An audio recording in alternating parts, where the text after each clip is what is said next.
heard, if I interpreted your opening remarks appropriately, what you're essentially saying is, given the input index situation at this point, price cuts, etc., are sometime away. Yeah, I mean, I would definitely think so. I mean, I would think that, look, you've just seen the results. It's not, and you've got to look at results from, I would say 9 months, 12 months. Sometimes quarterly results don't, and I've been maintaining that, right? If you look at the last quarter, the question was why you seem to have suddenly spent more on A&P, because we were clear, IPL was there, and post that we also had the T20. We wanted to be a part of that, all that, right? Similarly, I really think that we should just sort of look at it a little longer time frame and then sort of come back. Operator, can we take the voice questions as per the queue? Certainly. We have a question from Mr. Sanjay Kumar from iThought PMS. Please go ahead. Hello, am I audible? Yes, sir. Sanjay. Hi. Hi, sir. This is my first time on the call. First of all, hats off the excellent corporate governance exhibited over the years. You guys have kind of set the benchmark. I have 3 questions. So first, I want to understand your distribution strategy. When I spoke to JSW Paints, they said Akzo Nobel's retailers are the easiest to convert.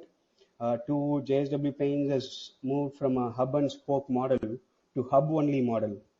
They have in fact even scaled up to 75 depots, which is higher than our 30. Completely in the opposite direction. So we have reduced our depot footprint from say 100 odd to 30. So please share the rationale for moving to a 2-tier distribution. Our freight costs have come down, but does that impact the P&L elsewhere? This is my first question. Yeah, so Sanjay, thanks for the question. Look, I will not speak about any competitor because people, the people in the industry, and let's assume that everybody is as bright and as intelligent as you and making the same effort, right? So, fullest respect for the company. On specifics, yeah. Look, what is the challenge for us? Our challenge has been that when I joined this company in 2013, we were available in 1,500 towns, and I really fell off because the company I joined from and Unilever, where I worked for a very long time, the distribution was a big sort of step up, right? And so for me, really, after working, with the team, then was really to say, how do you slowly navigate it? We started a distributor journey for all of you remember, Sanjay, and there were a lot of questions on is it the right model? And today, sitting 10 years after that, I went on having to say on calls, it is working. Have faith. I've created it in 2 organizations, right? But I'm pretty happy that almost 70% of our business comes through our distributors, and these are families which have now got wedded to us, literally to the organization, right? And we follow a pristine process. Our focus is on sellout, so really not too much stress for them, right? So that's one. Now, once you reach that and you start getting to 3,000-4,000 towns, then you would say that, look, now what next, right? And the market leader is available close to the universe. I mean, universe is 11,700 towns. Market leader would be easily in close to about 9 to 10. So how do you really start getting there? Because your biggest strength is your product quality, right? And you ask any consumer who's used Dulux, chances are that, and if I call a person who uses only Dulux as Solus user, which is an FMCG term, then chances are that people who've used Dulux don't use any other brand after that, right? Or even if they try it, they normally get back very fast. So given that, and given the fact that this is a 3-year sort of a period for interior and maybe sometimes 3 to 5 years for exterior, we said, look, let's move to the next level. And that's how the strategy started. So when you look at 30 depot towns, these are places where we stock other than our factories. And you've got to remember, we've got 170 stock points through distributors, right, today. Yeah, so, what you forget is our distributors are our stock points too, right? We only carry 21 days of stock, but they are our stock points too, right? And hence the focus was then to how do you move to the next level? And then, so we identified geographies using some metrics, saying that, look, which are the geographies where we should sort of start moving? And that's what we've done, Sanjay. So, yeah, look, when you're a challenger brand, obviously everybody thinks you can come in. I think, it's not the first time that this brand has got challenged by new players coming in. But what I've seen when I work the markets is, over the last 4 months, is outlets which lapsed from us, particularly during COVID or even 2021, our retention is almost now close to 92, 95%, right? And secondly, people who've lapsed, 2 out of 50% of the dealers came back in 6 months, and I would say about 70% of the dealers have come back, 75% of the dealers have come back in a year, right? That's the strength of the brand, to be fair. So it's not something that only it's obviously also a bit of legacy. It is the strength of the brand. So yeah, so let's wait and watch. This is the strategy that we've unfolded. We believe it's the right thing. We are continuing on it with breakneck speed, and good luck to, obviously people will try different things. That's the way any industry will work. So this is what we are doing, Sanjay. Right, sir. Fair enough. Second on, in the past, you've spoken about how you tackled competition from Idea when you were at Airtel. So with all due respect to all the parties involved, Airtel was and is a leader.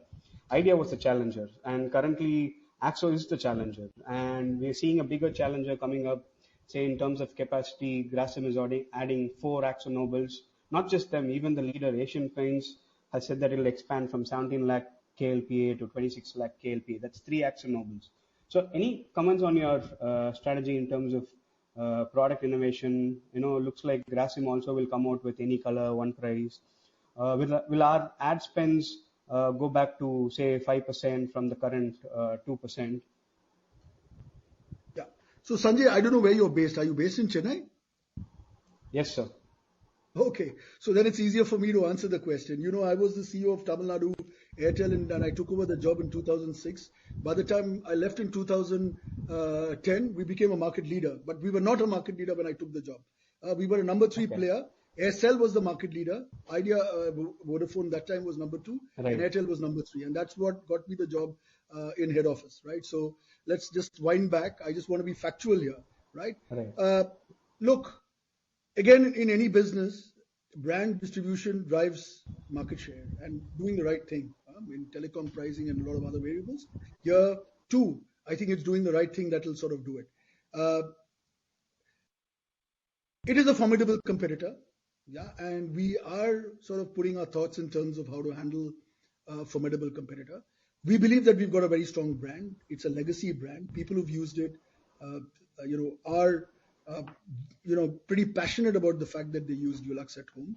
We also have a very high presence in premium and paints, since your questions are all limited to paints, right? So we believe that, look, and we are going to come with propositions during the course of between now and next year, which will further enhance it. So we believe we've got a couple of strategies up our sleeve, all of which I cannot reveal today, right? Which should give us a bit of a tailwind. But yeah, I think secondly, as far as manufacturing is concerned, look, I think this business is slightly different. This business is not about building capacities, because I can also announce a lot of capacity. But what do you do with the capacity if your consumers are not readily available to convert? Those consumers don't happen. In telecom, you spend 50 lakh on a site, and once you put a site, you start getting users across the site by dropping tariff or whatever to try and do it. Will the sector get disrupted with this for a point in time next year when the launch happens? Surely it will. Yeah.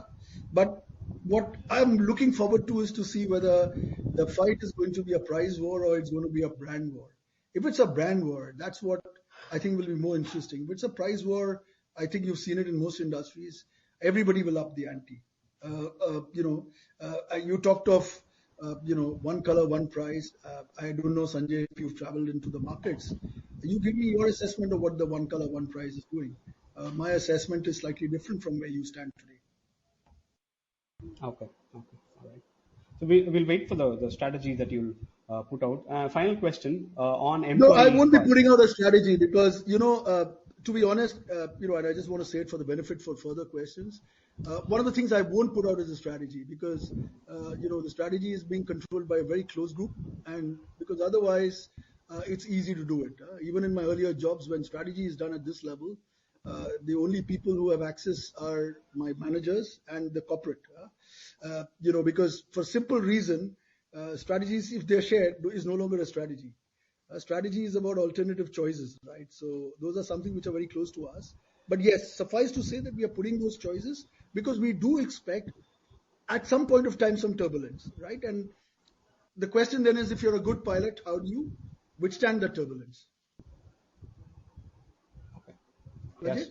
Thanks for that. Yeah. And finally, on employee cost, so there's this clear 3 percentage point difference between the peers and us. So we are at 8%, peers are at 5-6%, but our median remuneration at 8 lakhs is still below the leader, who's at 10 lakhs. So any thoughts on this, given that we need all the margin drivers possible when the Yeah. turbulence hits?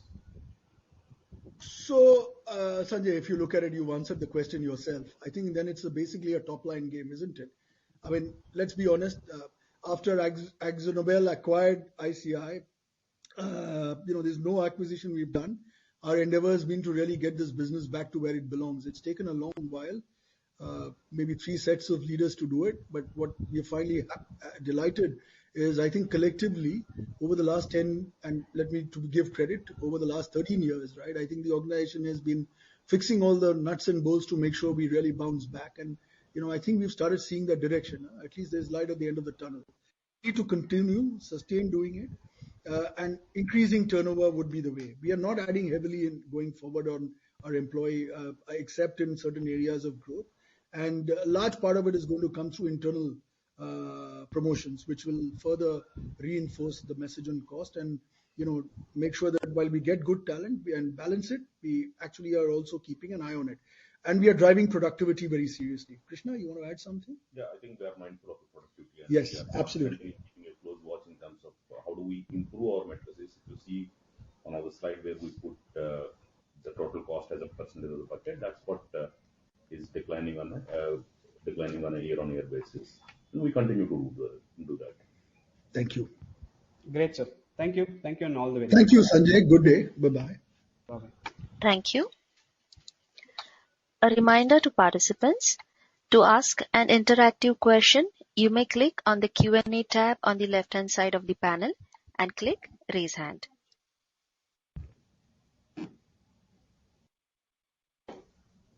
Okay, until the next raise hand up comes actually. Okay, so I just want to read out a couple of questions that are actually in the text window. One from Ajay Sharma, Maybank, Singapore.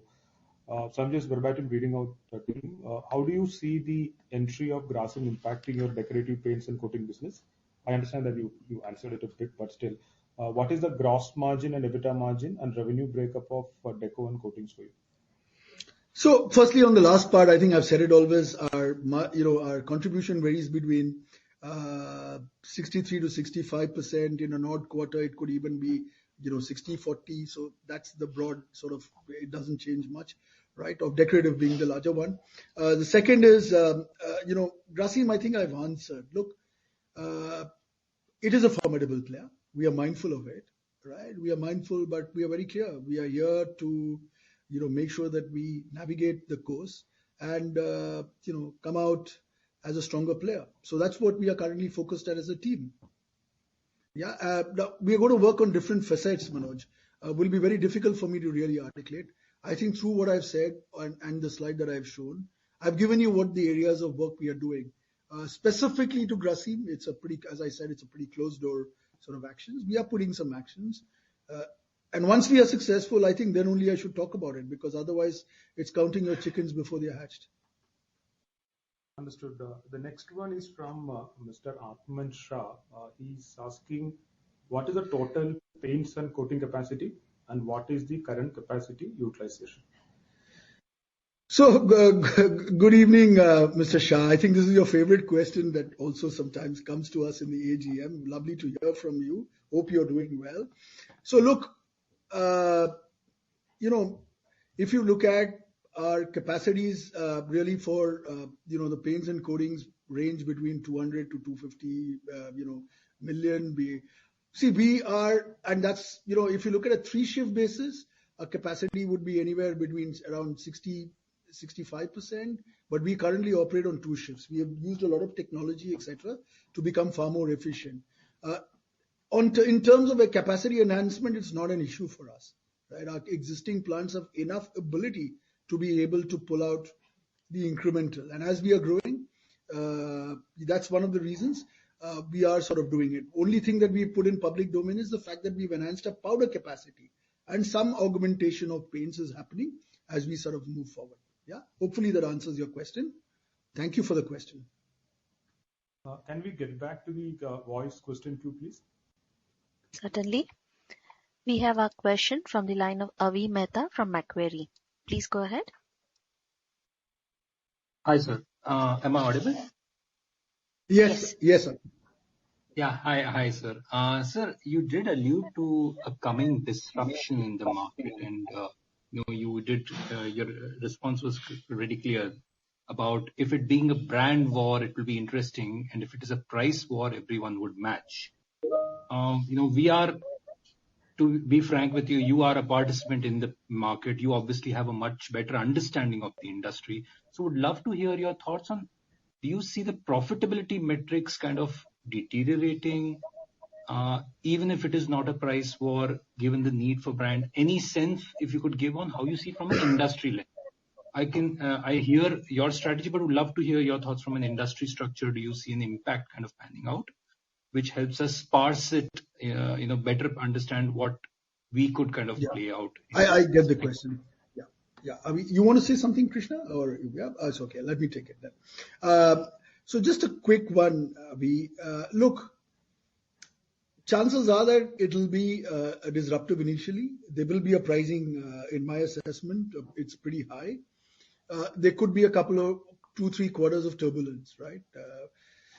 When I said, will it be a brand war? Will it be a price war? History has shown that players in any industry which comes and only attacks on price, unless you build a niche around price, is not able to succeed. Okay, so there are industries where price has played, but look at it. Let's look at now the industry. Okay, the industry market leader has a 55% market share, has an EBIT margin, used to have an EBIT margin of 20-21%, has already done a very smart move of keeping it closer to 15-16.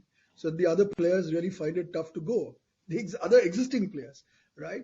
Now, hypothetically, okay, assume that the new player comes in with 10%, 15%. That's normally the price band in most industries where people sort of come in at lower prices, right? The market leader will have a threshold of market share to lose, and similarly the 1, 2, 3, 4 players, right? After a point in time, it's existential, yeah, because there's a cost of making the paint, and there's a profit per liter of paint you make, right? So we'll have to do the maths. Once you do it, it's natural that if you take, for example, and again, it's because somebody mentioned about telecom, you launched a per, a second sort of a tariff. For 2 years, the organization did well, and the moment the lead players did it, that brand disappeared, right? So to my mind, is pricing alone going to be the driver? My years of experience says that, look, it's going to be very tough. I've been in those battles myself, and hence to have a thought leadership and thinking and something which is a little more strategically disruptive will take time, but will be the real acid test, right? And that's where all the players will be also focusing, all the good players will be focusing and trying to sort of do it. You will see, I'm certain in the times to come in this industry, since you asked the industry question, I genuinely think that, look, this will not just be driven by capacity, but be also driven because, that's a very cement way of working. That's a very cement telecom. You can put it and do catchment areas, etc. It'll be in a branded business where consumers have already made a choice of which brand to use, 50-60%, and then you've got the influencer, right? And different players have got different relationships with the influencer. So it's going to be quite a lot across different chains. Having said that, let's understand, we are talking about a competitor which is very, one of the giants in the industry across different sectors, yeah? So we'll have to wait and watch. I have to give, with all humility, I have to wait and watch. Having seen the organization in a very different sector that I worked in, right? I can only say I'm going to keep my fingers crossed, and I'm ready for the battle here. I mean, at the end of the day, we are warriors in our organization, and you can rest be assured that we've got a very clear mandate globally that we've got to grow profitably, and that's what we are working on. Perfect. And if I may ask, in your opinion, a normalization, I understand there would be disruptions. Would you say a couple of quarters? Would you say a year, 2 years? How would you see it? I mean, just as I said, it's just that your guess is better than ours, so it would No. Look, I'm sure you guys are brighter and you guys do all these modeling. We don't have so much time because we have to run the business, and meet our customers and make sure they are happy, because that's what gives us our bread and butter. But that said, look, it's a function of the size of the pocket.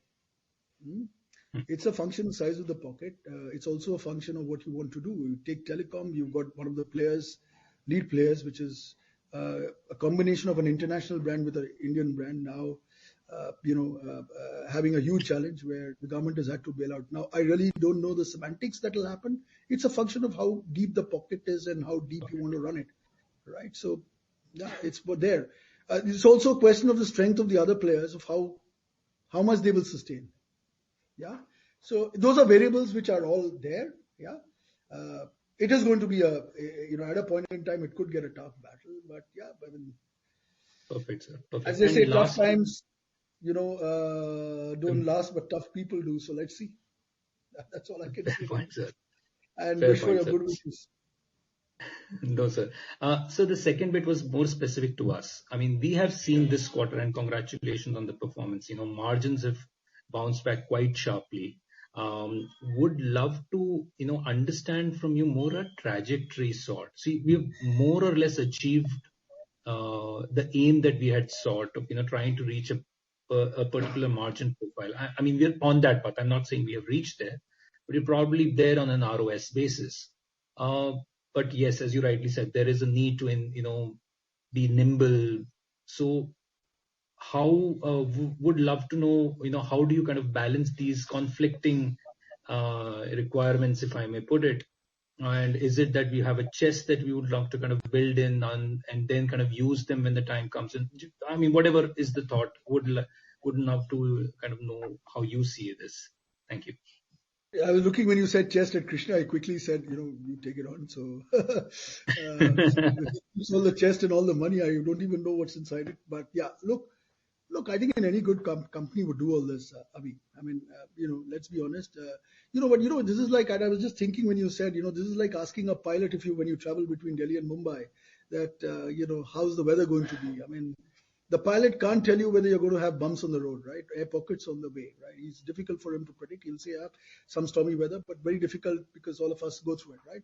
So it's like that, yeah. So for me to be able to give you clear revenue projections on a quarterly basis, sometimes also, let's be honest, when I see the results and start seeing some of the favorable comments that all of you and many of the investors have sort of texted, thank you to everyone, I get a little worried because your success then becomes your biggest challenge moving forward. So I just want with all humility say that, look, we are focused on what we are doing. There's a journey. A quarter result is like a railway station on that journey. And to me, sometimes the railway station may be large, it may be fantastic, maybe air conditioned, and the next railway station may not be the representative of the same, right? So because the train's going from your home to some fantastic holiday destination or whatever. So to me, you will have different moments. I think it's about navigating those moments and making sure that your path is focused, you clear on your objectives. Our objective is very clear.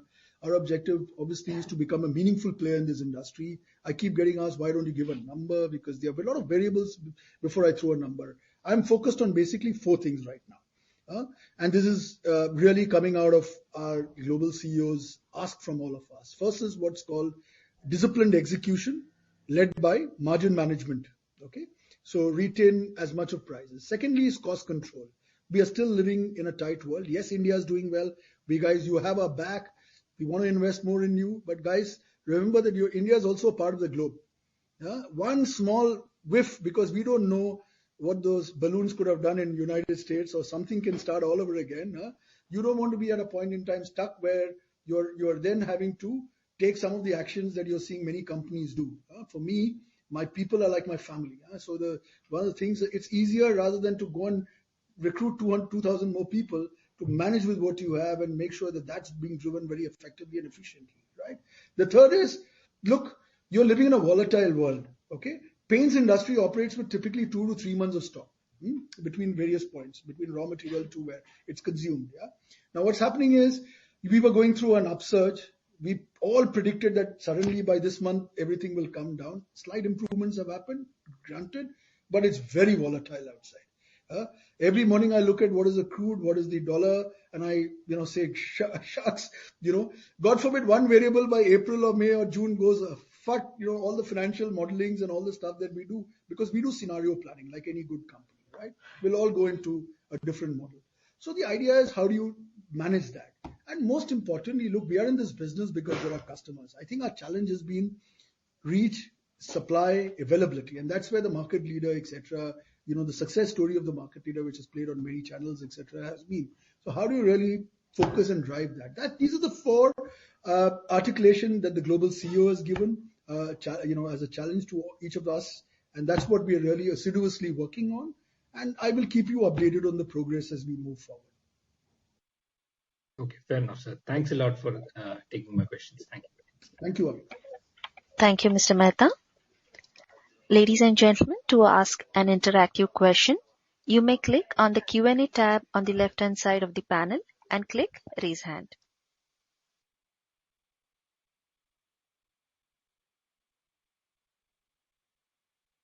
So let's take another question from the text tab. So Mr. Ramakrishna Neti of Zen Wealth asks, can you please share some more clarity on what do you mean by product differentiation? Apart from brand strength, quality, and product extension launches, most of the incumbents have been working on huge capacity additions as well. Can you please update on Akzo's capacity addition plans? I think this is one aspect on the product differentiation, brand strength, and quality aspects, and second is actually on the capacity. So, look, I'll talk first about the capacity addition. Look, I think in Gwalior, the Gwalior factory was commissioned for 100 million liters. We had commissioned 50 million with improvement in technology, the way we work, etc. It's already, we can do 70 million liters in that factory. So 100 can even sort of go much more. And we are now doing powder. We are going to augment paint. All our factories, as I said, we are now only running 2 shifts. 3 shifts is not a problem. So for us, at least even if we were to grow strong double digits, I don't see any major need for us to. We can still be a little conservative in terms of the way we sort of manage it. Because, I as a individual focus on a metric called return on assets. It's not my metric that I'm sort of evaluated either globally or locally, but I love to watch on return on capital employed because I strongly believe I like to operate. I look at this business as my personal business. So just for those of you on the call, and I look at saying that if I put 1 rupee in, what is coming out of it? That's unfortunately the training I've had over years, right? So for me, return on capital employed is important, and hence, blindly putting capacity additions without clear understanding of, what it's going to entail is there. Manoj, could you just repeat the first part? You said that. Yeah. So first question is, can you please share some clarity on what do you mean by product differentiated products? Yeah. So look, differentiated products is the ability to be able to offer propositions where you can charge a premium. Very simple in my language.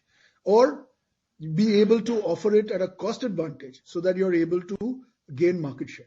Simple. So either you have product differentiation where you're giving a value prop tested with consumers, where the consumer is willing to give you a premium, or you're driving something which is cost benefit where you take out some costs, etc., but it's going to be a volume driver. Example.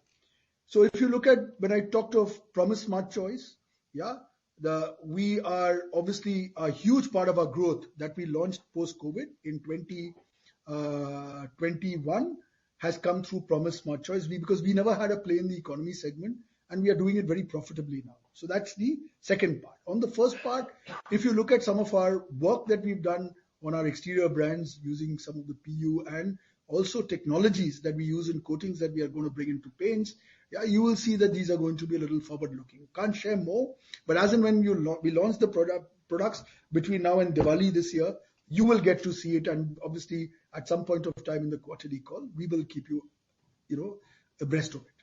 Thank you for the question. Can we take? I find Sanjay again back in the queue. Can we take that question, please? Sure. We have a question from Mr. Sanjay Kumar from iThought PMS. Please go ahead. So just 2 more questions.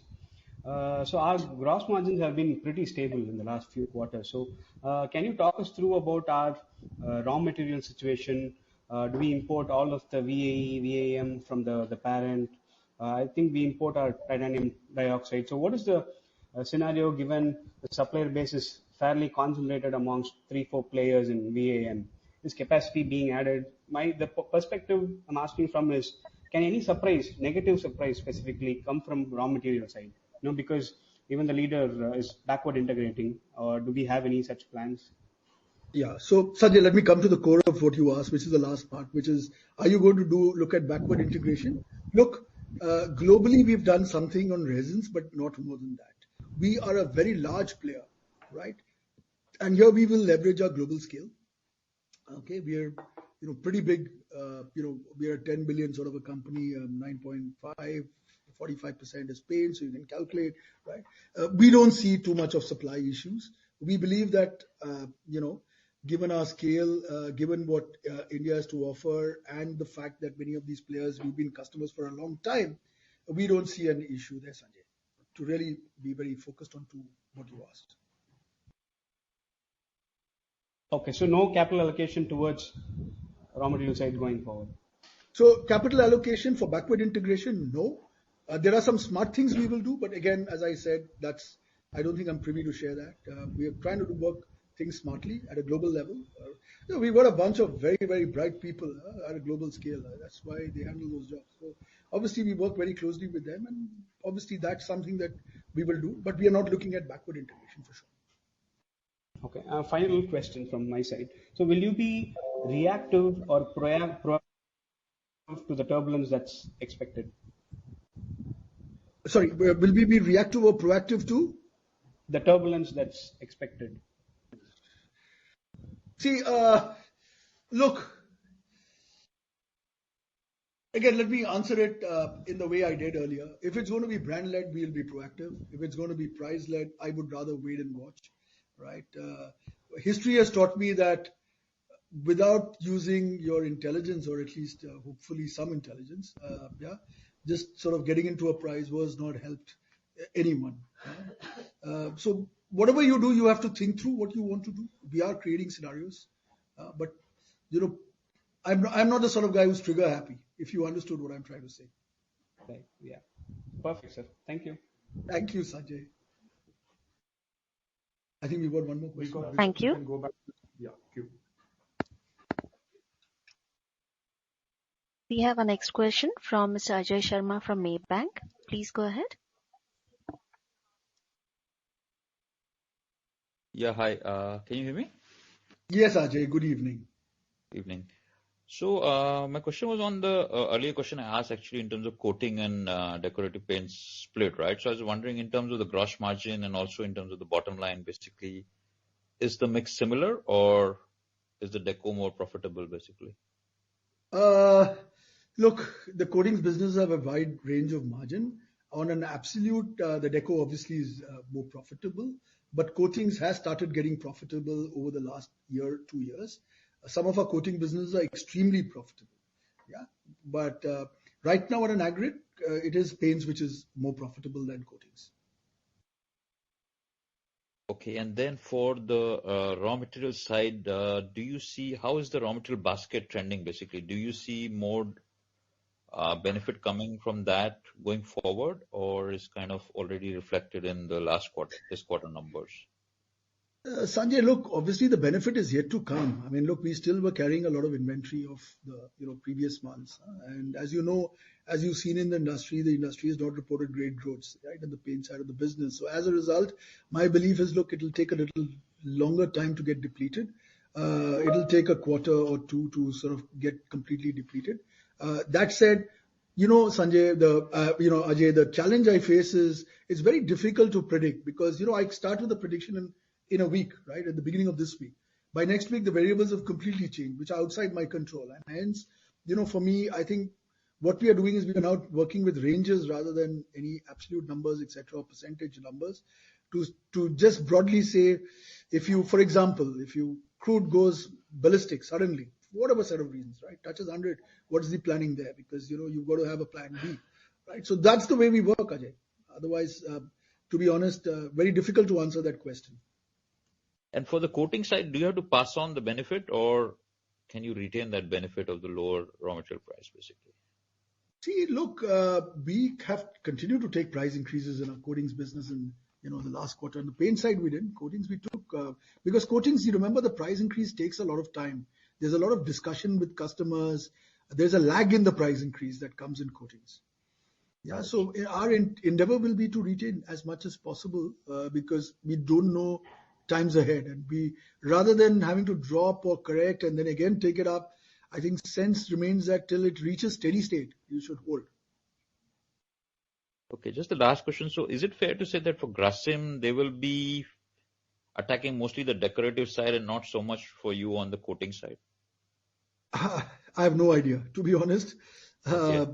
We'll have to be ready on any front. But is there I was going to ask higher- you, Ajay, what your thoughts are, but since you asked me, I will spare you of that, right? Maybe Manoj or someone will have better insights, right? Right. We are But going is to be there a ready on all higher entry barrier for the coating business because it's kind of more B2B kind of No, thing? not all, right? Not all coding business. I mean, one of our largest customers ended up becoming a competitor, right, in the coil coding business. So, look, these are very difficult to sort of speculate and look at. I think, we just have to prepare and play. Okay, great. Thank you so much. Thank you so Thank much. you. I would now like to hand over the call to the management for closing remarks. Over to you. Thank you. So once again, thank you all for the trust and the patience and supporting us all this while. As I mentioned, we still, in my view, while things we do hope to see, light at the end of the tunnel. We are seeing some signs of it, right? But you never know whether next day morning is going to be ready. So I think for me, the key thing that I've learned over the years is, the ability to be a little ambidextrous, to also have that ability to put alternates in place so that we can continue the performance the way we've done. Thank you once again. Thank you for taking time out and joining the call. Wish all of you a great day. Bye-bye. Thank you. On behalf of ICICI Securities, that concludes this conference. Thank you for joining us, and you may now disconnect.